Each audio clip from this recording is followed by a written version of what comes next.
Bonjour, donc dans cette vidéo, je vais poursuivre la partie 2 du chapitre 2 qui porte sur les circuits électriques en régime alternatif et sinusoïdal. Donc on va prendre maintenant les puissances et on va commencer par la puissance instantanée. La puissance instantanée, de façon générale, s'écrit P de t égale à U de t est égal le produit de la tension instantanée et de l'intensité de courant instantané dans un récepteur ou bien dans un dipôle récepteur ou dipôle générateur. Donc, c'est écrit de la même façon. Ces deux récepteurs sont parcourus par un courant électrique I de t, électrique I de t est soumise à un potentiel U de t. J'écris sa puissance instantanée. Donc, que ce soit dans un dipôle récepteur ou dans un dipôle générateur. Donc, s'il s'agit de dipôle récepteur, la puissance pi de t, elle est positive. Donc, pour des dipôles récepteurs. Alors que pour des dipôles générateurs, la puissance instantanée est négative. Donc, dipôle générateur. D'accord? Donc, ici, je prends U de t égale U max sinus de oméga t tel que U complexe s'écrit sous quelle forme? On a dit, j'écris ça c'est UM racine de 2, d'accord? U efficace racine de 2, donc sinus de oméga t. U efficace racine de 2 sinus de oméga t. Donc U, j'écris quoi ici? J'écris la valeur efficace. Donc U efficace 0. Il n'y a pas de phase. Mais attention ici. Si je vous donne, donc à noter, hein, si je vous donne par exemple la valeur complexe U entre parenthèses 2,5 et 0. Donc ici, vous allez écrire sous quelle forme? Vous allez écrire sous forme exponentielle cette expression, telle que U exponentielle égale, on a dit qu'elle est égale à 2,5 racine de 2 exponentielle de j phi. Alors phi égale à 0, donc j 0. D'accord? Exponentielle de 0 égale à 1, égale à 2,5 racine de 2. D'accord? Mais si j'écris en notation complexe, puisque la phase égale à 0, vous devez vous faire attention, il faut écrire le sinus. Donc, U de t dans ce cas égale U efficace égale à 2,5 racine de 2 sinus de oméga t plus phi 0 plus phi égale à 0. D'accord? Je reprends. U de t égale, on a dit que U de t égale à U efficace racine de 2 sinus de oméga t, I de t égale I efficace racine de 2 sinus de oméga t plus phi. La valeur instantanée de la puissance pi de t, c'est le produit U de t fois I de t, n'est-ce pas? Elle est égale à U efficace racine de 2 fois I efficace racine de 2, d'accord? Fois sinus de oméga t fois sinus de oméga t plus phi. Égale à quoi? Égale à U efficace ou bien égale 2 fois racine de 2 égale à 2 U efficace I efficace sinus de oméga t fois sinus de oméga t plus phi. Donc, on procède aux équations trigonométriques. Rappel, les équations trigonométriques. Si on a sinus de A fois sinus de B égale à quoi? Sinus de A fois sinus de B égale à 1 demi, d'accord? Égale à 1 demi cosinus de A moins B moins cosinus de A plus B. D'accord? Si j'applique cette expression trigonométrique sur la valeur moyenne P de t, qui est ici, donc je vais trouver quelle expression? Je vais trouver U 1 sur 2 fois 2, U de t égale 2, U efficace, I efficace, fois 1 demi cosinus de A moins B, c'est-à-dire oméga t moins oméga t moins phi. Il reste que cosinus de moins phi. Cosinus de moins phi égale à cosinus de phi. Et pour cosinus de A plus B, oméga t plus phi. 2 oméga t plus phi. D'accord? Donc, j'écris l'expression égale U efficace, I efficace, I efficace, cosinus de phi moins cosinus de 2 oméga t plus phi. D'accord? Cosinus de 2 oméga t plus phi. Donc, comme remarque, qu'est-ce que je remarque? Je remarque que la puissance instantanée apparaît comme la somme d'un terme constant et d'une fonction sinusoïdale. Il y a deux termes. Donc, quels sont ces deux termes? Si je répète l'expression, P de t égale U efficace fois I efficace, cosinus de phi moins cosinus de 2 oméga t plus phi. Ça, c'est la puissance instantanée. C'est la puissance instantanée. Et j'ai dit que cette puissance instantanée apparaît comme la somme d'un terme constant et d'une fonction sinusoïdale. Terme constant et fonction sinusoïdale. Si je développe cette expression, le terme, on va voir que le terme constant représente la puissance moyenne. Donc, le terme constant représente la puissance moyenne consommée par le dipôle. C'est la puissance moyenne consommée par le dipôle. Voilà. Puisqu'il est indépendant du temps. Donc, le terme constant est indépendant du temps. Donc, c'est la valeur moyenne. D'accord? Donc, j'écris la valeur moyenne P égale U efficace, I efficace, cosinus de phi. Ça, c'est notre puissance, c'est la puissance moyenne. Alors que le terme, quel terme? Le terme variable est une fonction sinusoïdale de valeur moyenne nulle. Donc, le terme sinusoïdal, c'est une fonction sinusoïdale de valeur moyenne nulle et de fréquence double. Fréquence double, c'est-à-dire 2 oméga. Si j'écris P de t, la partie sinusoïdale, elle est égale U efficace, I efficace, fois moins, donc moins cosinus de 2 oméga t plus phi, n'est-ce pas? Ici, elle est fonction de 2 oméga, c'est une fonction sinusoïdale. Sa valeur moyenne égale à 0. Sa valeur moyenne égale à 0 et elle est de pulsation double ou bien de fréquence double. Donc, c'est ce qu'on appelle puissance oscillatoire ou fluctuante. Donc, 2 oméga, c'est-à-dire fréquence double. Donc, s'il est de fréquence double, c'est une puissance, on dit que c'est une puissance oscillatoire ou bien oscillatoire ou fluctuante. C'est une puissance fluctuante. Ça, c'est pour la puissance instantanée et la puissance moyenne. Donc, je répète, la puissance instantanée, son expression est celle-là. Alors que la puissance moyenne, c'est cette expression. La puissance, ça, c'est la puissance moyenne à apprendre. Ça, c'est la puissance instantanée à apprendre aussi. Je peux le calculer facilement. De même, la puissance moyenne, je peux l'écrire aussi sous quelle forme?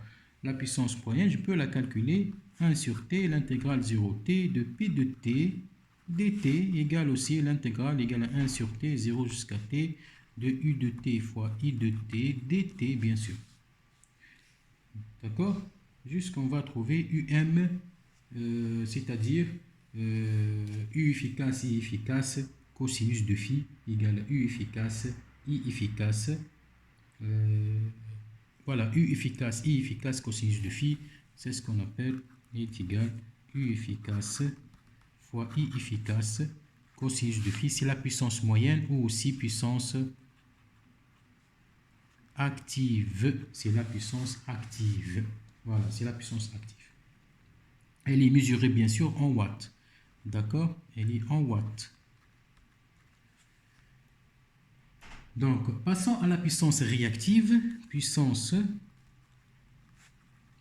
réactive, c'est la puissance réactive. La puissance réactive, c'est la puissance associée aux éléments réactifs. La puissance réactive, c'est la puissance associée aux éléments réactifs, qui est une mesure de l'énergie dépensée dans l'établissement du champ magnétique, donc c'est-à-dire dans des éléments inductifs, et des champs électriques dans des éléments capacitifs, donc dans des éléments inductifs et des éléments capacitifs. Donc cette puissance réactive Q, je pose, elle est notée Q, elle est égale U efficace, elle est égale U efficace, I efficace, sinus de phi. Ça c'est par définition, c'est la partie imaginaire. C'est la partie imaginaire. Donc U efficace, sinus de phi. Son unité est le VAR, c'est le VAR. C'est pas le VAR de football, bien sûr. C'est le VAR. Donc, c'est le volt, ampère, réactive. C'est le volt, ampère, réactive. Volt, ampère, réactive. Vous pouvez l'apprendre facilement en rappelant le VAR.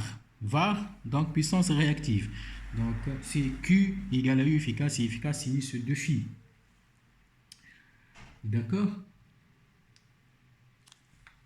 Donc, ça c'est pour la puissance réactive. La puissance réactive. Donc, je passe à autre forme de puissance ou autre type de puissance. La puissance apparente. La puissance apparente. La puissance apparente. Et je vais parler par la suite de l'intérêt de ces puissances, que ce soit puissance active, puissance réactive, puissance apparente. Donc la puissance apparente, c'est la puissance fournie à la charge. C'est la puissance fournie à la charge, sans tenir compte des effets, du facteur de puissance. Le facteur de puissance, c'est le rapport de la puissance moyenne à la puissance apparente. Le facteur de puissance, je dis bien le facteur de puissance d'un circuit et le rapport de la puissance moyenne par la puissance apparente. Voilà, donc je répète pour la puissance apparente, la puissance c'est la puissance fournie à la charge sans tenir compte des effets du facteur de puissance de celle-ci. Elle est égale au produit, c'est le produit de la tension efficace appliquée et du courant efficace passant dans la charge. Donc, la puissance apparente, c'est facile. Elle est égale à U efficace fois I efficace dans le circuit. D'accord? Elle est en volt-ampère. L'unité, c'est volt-ampère. Volt-ampère. D'accord? Et je peux tirer, à partir de ces expressions, que la puissance apparente carrée n'est autre que la puissance réactive carré plus la puissance, bien le carré de la puissance active. Et je peux écrire aussi que tangente de phi égale Q sur P. Tangente de phi égale à Q sur P. Donc ça c'est en fonction des équations trigonométriques. Donc je passe et je peux répéter bien sûr par la suite. Je prends quelques notes après avoir terminé ces types de puissance ou bien ces définitions. On va noter le facteur de puissance. Donc, on va parler sur le facteur de puissance. C'est quoi le facteur de puissance? Le facteur de puissance d'un circuit, comme on a dit, c'est le rapport de la puissance moyenne par la puissance apparente. Donc, en régime sinusoïdal, ce facteur de puissance est noté cosinus. Je peux noter qu'il est égal à K, petit k égale à cosinus de phi. Facteur de puissance, petit k cosinus de phi. Donc, c'est le facteur de puissance. L'importance de ce facteur de puissance, si je prends l'intensité de courant I, qui est égale à P sur U cosinus de phi, donc valeur I efficace, puisqu'on a P égale I efficace, U efficace fois cosinus de phi, je peux tirer le I. Donc, dans ce cas, si I faible, plus I est faible, plus les pertes sont faibles. Donc, plus I est faible, plus les pertes sont faibles. I est faible. Donc, normalement, P va suivre. Donc, I est faible. Donc, les pertes sont faibles. Donc, pour diminuer, dans le cours, qu'est-ce qu'on a dit? Pour diminuer l'intensité de courant I ou bien la valeur efficace I, sans modifier P ou U, sans modifier P ou U, je conserve la puissance et je conserve la tension. D'accord? Et je diminue la valeur de I. Et il faut augmenter cosinus de phi. Pour diminuer, donc, je répète, pour diminuer I, sans changer les valeurs de la puissance active et la valeur efficace de la tension, qu'est-ce qu'on fait? On doit augmenter cosinus de phi. On doit augmenter la valeur efficace. La valeur, bien le facteur de puissance. Donc, cosinus de phi, je peux l'écrire donc P sur la racine de P carré plus Q carré. Donc, ce sont des calculs faciles pour qu'on puisse trouver ces valeurs. Donc, dans le cours, qu'est-ce qu'on a écrit? On a dit que si l'installation électrique est inductive, il y a des inductances, la valeur Q, la puissance réactive Q, elle est supérieure à 0.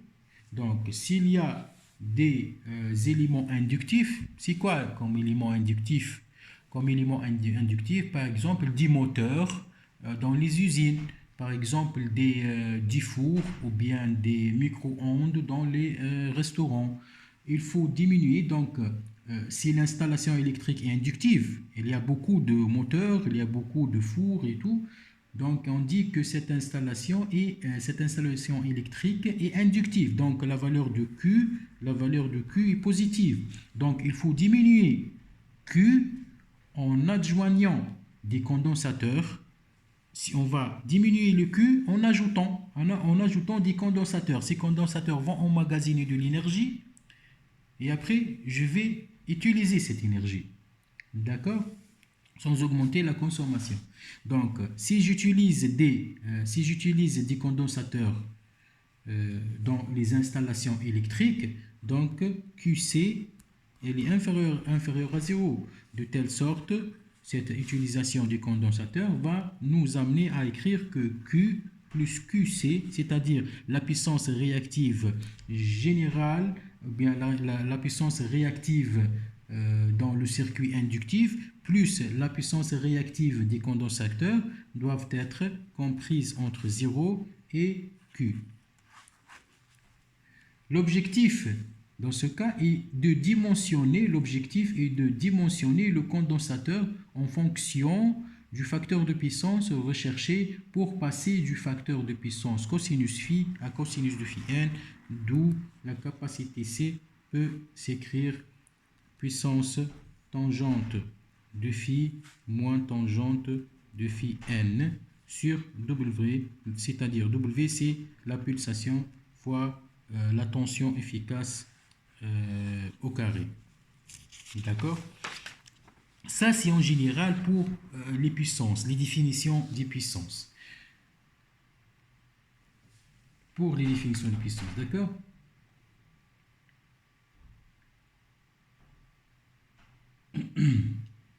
Je vais par exemple parler un petit peu, revenir sur cette explication.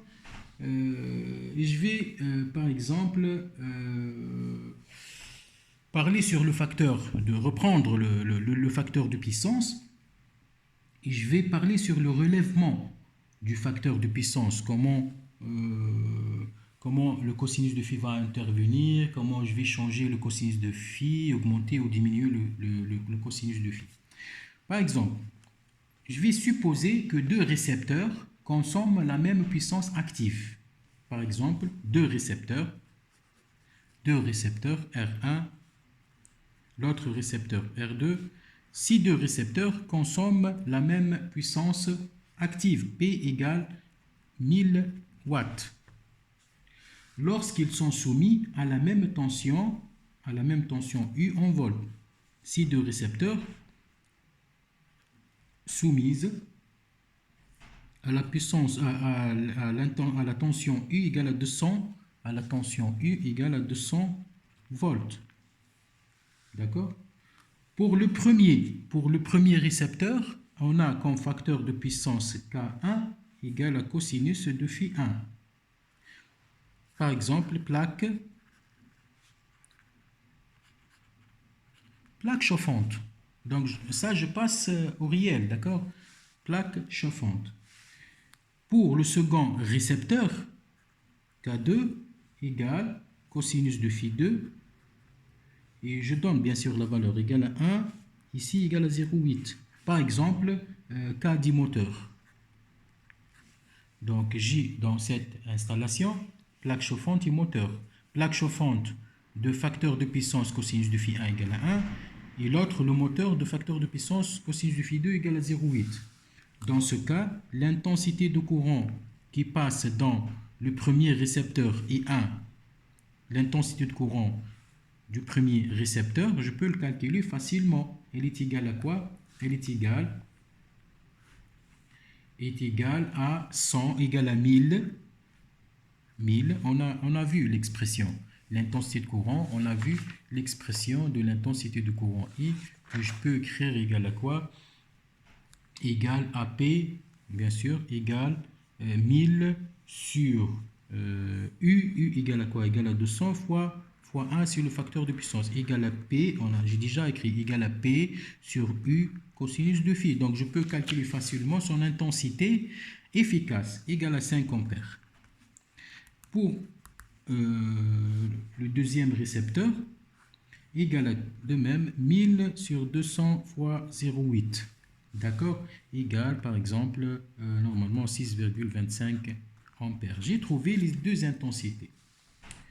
Qu'est-ce que je remarque? Le second récepteur est donc traversé par un courant d'intensité. Le second récepteur, le moteur, il est parcouru par un courant d'intensité supérieure à celle du premier. Bien sûr, I2 supérieur à I1. D'accord? On va voir l'intérêt. L'intérêt de quoi? L'intérêt de cosinus de phi, l'intérêt du facteur de puissance. Pour une même consommation, je veux diviser la consommation entre les deux de façon égale. D'accord? Donc, pour une même consommation d'énergie, on a même consommation puisqu'il s'agit de 1000 watts. La consommation P, 1000 watts. Les pertes en ligne, je dis les pertes en ligne. C'est quoi les pertes en ligne?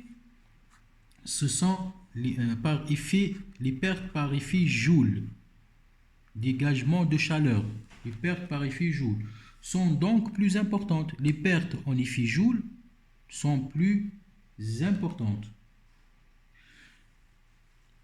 D'accord? Donc, pour éviter cet inconvénient, qu'est-ce qu'on va faire? Qu'est-ce qu'on doit faire? On doit relever le facteur de puissance afin de le rapprocher le plus près possible de 1. Donc, les pertes sont ici, puisque l'intensité de courant I2 est supérieure à I1, donc le moteur consomme plus d'électricité que la plaque chauffante. Donc, dans ce cas, qu'est-ce que je dois faire? Je dois rapprocher, ou bien je dois essayer de relever le facteur, ou bien je dois rapprocher le facteur de puissance, le facteur de puissance du moteur. Je vais le rapprocher de celui de la plaque chauffante. D'accord? Donc, je répète, pour éviter cet inconvénient, on essaie de relever le facteur de puissance afin de rapprocher, ou bien de le rapprocher le plus près possible de 1. D'accord? Voilà. Donc, pour cela, pour la plupart des installations, domestiques, ce relèvement n'est pas indispensable. Par contre, pour des installations industrielles, je dis comme les usines, les restaurants et tout, pour des installations industrielles où il y a de nombreux moteurs peuvent intervenir. Donc, le déphasage entre le courant et la tension peut devenir élevé et le facteur de puissance trop faible, Q, le facteur de puissance trop faible, donc Q supérieur à 0. Pour compenser la consommation, qu'est-ce que je vais faire? Bien sûr, consommation de quoi? Consommation de l'énergie réactive, puisque Q, dans ce cas, il y a beaucoup de moteurs, donc cosinus de phi est faible, donc Q supérieur à 0, cosinus de phi est faible, donc 0,8 ici c'est 1, donc Q augmente, Q supérieur à 0, donc pour éviter cet inconvénient, ou bien pour compenser la consommation d'énergie réactive, des moteurs, bien sûr, on ajoute des condensateurs, fournisseurs d'énergie réactive. Donc, puisqu'ils sont des fournisseurs d'énergie réactive, c'est pour cela qu'on a écrit QC inférieur à 0. D'accord? Par exemple, ce sont ça des moteurs, par exemple, des moteurs. J'ajoute association de capacité. Au lieu de consommer toute l'énergie provenant de sources par les moteurs, je consomme de l'énergie emmagasinée dans les condensateurs et comme ça je fais l'équilibre entre les moteurs et les autres composantes qui utilisent de l'intensité de courant. D'accord? Donc voilà pour cette vidéo. Donc j'espère que c'est clair et j'espère que c'est clair pour le chapitre 2. Je vous remercie et j'attends vos questions, s'il y a des questions, bien sûr. Merci.